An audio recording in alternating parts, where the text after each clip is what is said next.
नमस्कार दोस्तों। आज हम देखेंगे कि अस्तित्ववादी दर्शन क्या है, अस्तित्ववाद किसे कहते हैं, अस्तित्ववाद की परिभाषा क्या है, उसकी विशेषताएं क्या हैं तथा उसके मुख्य दर्शन उसका मुख्य दर्शन किन आधारों पर टिका हुआ है।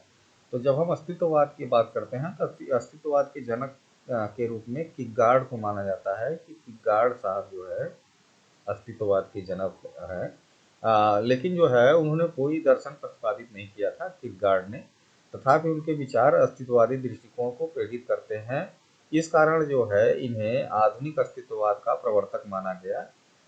किरगार्ड कहते हैं कि धर्म आंतरिक विकल्प होता है जिसमें श्रद्धा की आवश्यकता होती है, कला विज्ञान एवं इतिहास उसके पूरक हैं और उसके अंग हैं। जीवन मानव के निश्चय पर निर्भर करता है, मानव उत्सुकता की स्थिति में रहता है और निराशा के मार्ग से गुजरता है।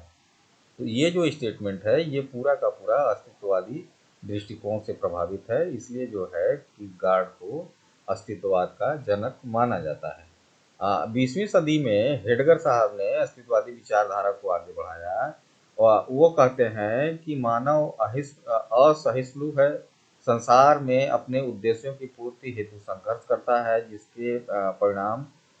जिसका परिणाम कुछ तक पहुँचते पहुँचते मृत्यु तक पहुँच जाता है। तो जो कुछ चीज़ खोजने की बात है उसको ढूंढते ढूंढते मनुष्य मृत्यु तक पहुँच पहुँच जाता है। अस्तित्ववादी विचारकों में मुख्यतः डोम्स्की, नीत्शे, अल्बर्ट कामस जो है ये सब अस्तित्ववादी दर्शन के जो है मुख्य दार्शनिक माने जाते हैं। एक और जो है दार्शनिक है जीन पॉल सार्त्रे, जो नास्तिक अस्तित्ववाद के प्रतिपादक है। उनका जो है मानना है कि ईश्वर मर चुका है। वो वस्तुतः अस्तित्ववाद नास्तिकता की स्थिति में निकाले गए प्रयासों का परिणाम मात्र है। सार्त्रे ने ईश्वर है के विचार को नकारा तथा अस्तित्व को सार से भी पूर्व की स्थिति माना है। चेतन विषय अपने लिए होता है और वस्तु जगत स्वयं में होता है। मानव कुछ भी करने के लिए स्वतंत्र है, परंतु वह मृत्यु के भय से ग्रस्त रहता है। तो ये जीन पॉल सार्त्रे का कहना है। अब अस्तित्ववाद की परिभाषा देखें तो अस्तित्ववादी दर्शन जो है बहुत प्राचीन है। जैसे सुकरात ने कहा था कि अपने आप को जानो तथा बिना परीक्षण के जीवन जीने योग्य नहीं है।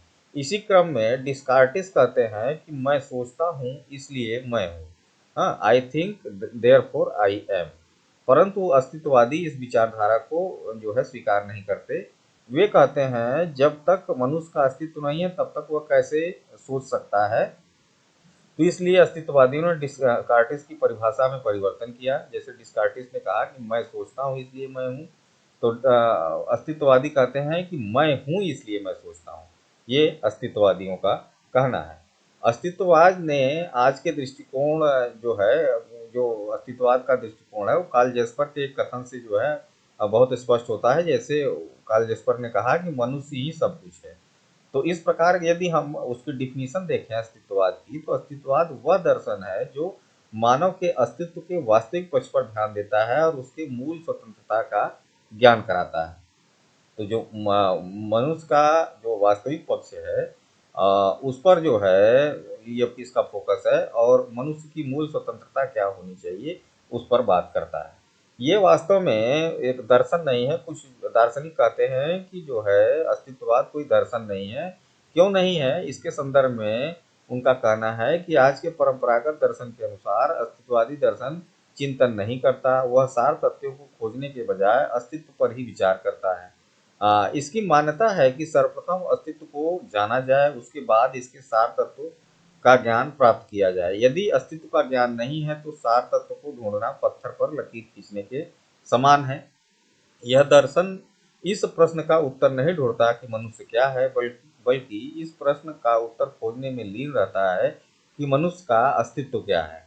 क्योंकि मनुष्य क्या बनता है इस पर सार तत्व निर्भर करता है। इस प्रकार अस्तित्ववाद को एक दार्शनिक प्रवृत्ति कहना उचित नहीं होगा। तो ये जो ढूंढता है प्रश्न की मनुष्य क्या है, हाँ, ये न ढूंढकर मनुष्य का अस्तित्व क्या है इस पर बात करता है। मनुष्य क्या बनता है ये इस पर बात करता है, जबकि मनुष्य क्या है मूल प्रश्न यही जो है दर्शन का होता है। तो इसलिए इसको दर्शन नहीं माना जाता। अब अस्तित्ववादी दर्शन के संदर्भ में कुछ कथन है, जैसे कि मनुष्य का अस्तित्व उसके सार तत्व से पहले है। फिर दूसरी बात है, मनुष्य अपने जीवन के विकल्प का चुनाव करने हेतु स्वतंत्र है, चुनाव का दायित्व केवल उसका होता है। तो आप अपने जीवन में क्या करते हैं, इसका जो है अस्तित्ववादी कहते हैं कि इसके लिए आप स्वतंत्र हैं कोई भी विकल्प चुनने के लिए। मनुष्य अपनी असफलताओं को दूसरी जगह प्रक्षेपण नहीं कर पाता, इसलिए उसमें निराशा एवं चिंता उत्पन्न होना स्वाभाविक है। तो जो आपके असफलताएं हैं, आप कहीं उसको दूसरी जगह प्रोजेक्ट नहीं कर पाते हैं, इसलिए जो है आपके अंदर निराशा उत्पन्न होती है। मानव और संसार का अस्तित्व जो है मानव और संसार का अस्तित्व अर्थहीन है, क्योंकि वह सत्यापन तो कर सकता है कि वह संसार में है, किंतु यह नहीं पता है कि संसार में क्यों है। मनुष्य के ऊपर कार्यों का पूर्ण उत्तरदायित्व है, वह अपना उत्तरदायित्व किसी दूसरे पर निहित कर सकता है, क्योंकि वह अकेला होता है। फिर कहते हैं अस्तित्ववादी कि मनुष्य को प्रमाणित व्यक्ति बनाना है, इसके लिए उसे व्यथा को अपनाना ही पड़ता है। फिर यह कहते हैं कि मृत्यु निश्चित है, प्रत्येक जीवधारी को जो अस्तित्व वाला है वह भी अवश्य मरेगा। जो समय हमारा व्यतीत हो जाता है, उतना ही समय हमारा जीवन समाप्त हो जाता है और उतना ही हम मृत्यु के निकट पहुंच जाते हैं। अब अस्तित्ववाद की विशेषताएं देखें तो अस्तित्ववाद जो है कुछ विशेषताएं पर टिका है, कुछ उसकी जो है मूल सिद्धांत होते हैं। जैसे व्यक्तिगत स्वच्छंदता पर बल देते हैं, स्वतंत्रता पर बल देते हैं, पर्सनल फ्रीडम पे। अस्तित्ववादी दर्शन में स्वातंत्र का बहुत महत्व है, स्वतंत्रता का। जो ही मनुष्य अस्तित्व में आता है, वह अपने स्वतंत्र चयन कार्य करके अपने अस्तित्व का अर्थ प्रदान करता है। फिर दूसरी बात है कि अस्तित्ववादी मानवतावादी दर्शन है। शास्त्र अस्तित्ववादी दर्शन को मानवतावादी दर्शन की संज्ञा देते हैं। मनुष्य की पूर्ण गरिमा, उसके कृतित्व, अस्तित्व आदि का मतलब यही है कि उसे सभी प्रकार की पराधीनता से मुक्त कर दिया गया है, उस पर किसी प्रकार का अंकुश नहीं है। स्वतंत्रता ही अस्तित्ववादी दर्शन का मूल है।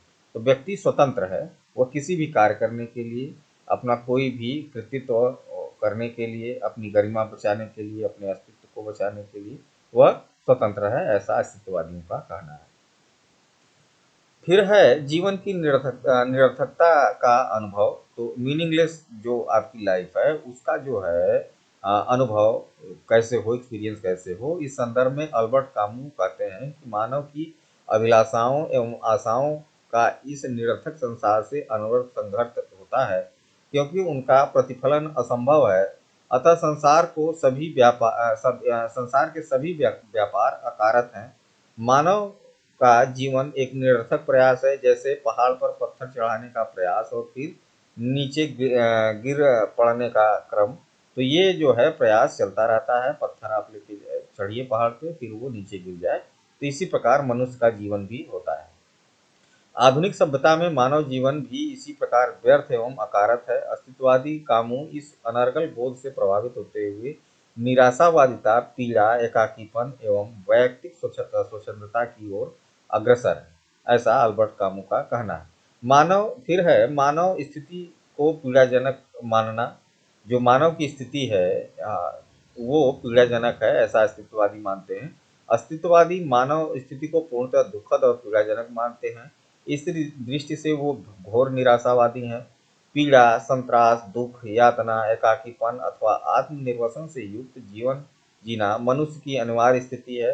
वे मानव स्थिति का सीमा निर्धारण करते हुए मृत्यु को उसकी सीमा मानते हैं।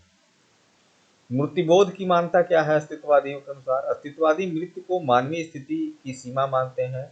उनकी दृष्टि से मृत्यु की उपयोगिता है, वह जीवन को शुद्ध तथ्य है, क्योंकि मृत्यु से ही मनुष्य में निरासक्ति का भाव पैदा होता है तथा अस्तित्व बोध के लिए मृत्यु जैसे धक्के की आवश्यकता होती है।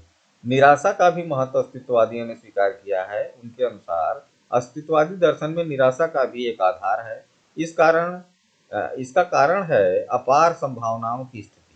प्रत्येक व्यक्ति कर्म करता है, वह परिस्थितियों और रुचि तथा विवेक के अनुसार निर्णय करता है, फिर भी उसे वह नहीं मिलता जो वह चाहता है, तो उसमें निराशा उत्पन्न होती है। फिर है नैतिकता और उत्तरदायित्व की भावना। अस्तित्ववादियों के अनुसार कैसा है? तो अस्तित्ववादी दर्शन की मान्यता है कि मनुष्य जब स्वतंत्रता पूर्वक चयन करता है तो वह कभी जो है अशिव या गलत का चयन नहीं करता, वह मंगल एवं सत्य को ही मूल्य मानता है। वह अपनी आत्मिक स्वतंत्रता का उपभोग करता हुआ शक्तिशाली हो जाता है और शक्तिशाली कभी भी अनुचित व्यवहार नहीं करता। इसके संदर्भ में नीत्शे कहते हैं कि जो व्यक्ति शक्ति प्राप्त करना चाहता है वह कोई भी उपाय काम में ला सकता है, किंतु जिसने शक्ति प्राप्त कर ली वह सदैव सज्जनता, सभ्यता और ईमानदारी का व्यवहार करेगा, ऐसा नीत्शे कहते हैं। तो ये कुछ विशेषताएं हैं अस्तित्ववादी दर्शन की। Thank you very much.